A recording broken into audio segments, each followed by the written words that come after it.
বাসায় কেউ আছেন? বাসায় কেউ আছেন না?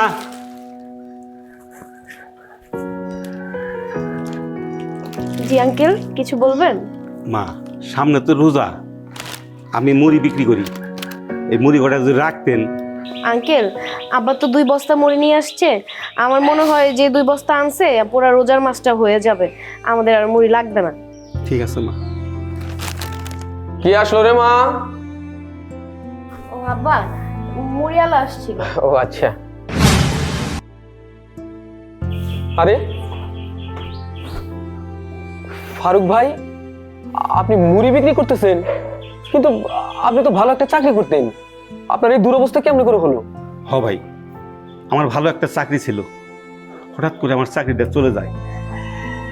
তারপর আমি অনেক জায়গায় ঘুরছি একটা চাকরির জন্য, কেউ আমাকে একটা চাকরি দেবে। কোনো উপায় না পেয়ে আপনার ভাবি বাসায় বসে এই মুড়ি ভাজে, আর আমি সেই মুড়ি মানুষের বাসায় বাসায় গিয়ে বিক্রি করি, যে টাকা উপার্জন হয় তাই দিয়ে কোনো রকম সংসারটা চালাই। কিন্তু আমি তো জানতাম আপনার একটা ছেলে আছে, সরকারি জব করে, সে ছেলে আপনার খোঁজ খবর রাখে না? দেখাশোনা করবে কি করে? সে একটা চাকরি করে ঢাকা শহরে থাকে, বউ বাচ্চা নিয়ে থাকে, যে বেতন পায় তাতে তার নিজেরই চলে না, আমারে দেখাশোনা করার সুযোগ কই? আমি বুঝতে পারছি ফারুক ভাই, মা বাবা একটা সময় সন্তানের বোঝা হয়ে যায়, আপনার বেলাতেও মনে হয় তাই ঘটেছে। আচ্ছা ছেড়ে দিন, আপনার মুড়ির দাম কত? 100 টাকা। আচ্ছা দিন আমার।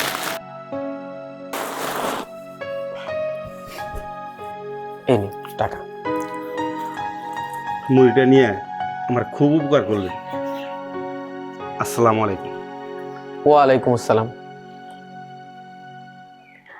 আচ্ছা বাবা, কালকেই তো তুমি 2 বস্তা মুড়ি নিয়ে আসলা, এই মুড়ি দিয়ে তো আমাদের পুরো রোজার মাস শেষ হয়ে যেত, তারপরেও তুমি অযথিকা কেন মুড়িগুলো রাখতে গেলে টাকা দিয়া? তুই ঠিকই বলেছিস মা, এই মুড়িগুলো কেনার আমার কোনো দরকার ছিল না। আমি 100 টাকার মুড়ি কিনলাম, তোর হয়তো মনে হতে পারে এটা আমি অযথা কিনেছি, 100 টাকাই নষ্ট করেছি। না মা, এই লোকটা রোজা রেখে সারাদিন মুড়ি বিক্রি করতেছে, আমি যদি ওনাকে বলতাম যে আপনাকে 50টা টাকা দিই, সে নিত না। তার জন্য তার মুড়ি কিনে এমনভাবে সাহায্য করলাম, সে বুঝতেও পারলো না। আমাদের আসলে এমনটাই করা উচিত, যাকে সহযোগিতা করি সে যেন বুঝতে না পারে, এতে করে তার আত্মসম্মানেও খারাপ লাগবে না, অথচ তার বড় একটা উপকার হয়ে গেল। ঠিক আছে বাবা, আমি সবকিছু বুঝতে পেরেছি। তোমার এই কথাগুলির মধ্যে থেকে অনেক কিছু শেখার আছে। আশা করি তোমার এই শিক্ষাটা আমি আমার বাকি জীবনে কাজে লাগাবো। তো মুড়িটা আমার কাছে দাও, চলো ঘরে চলো। চল মা।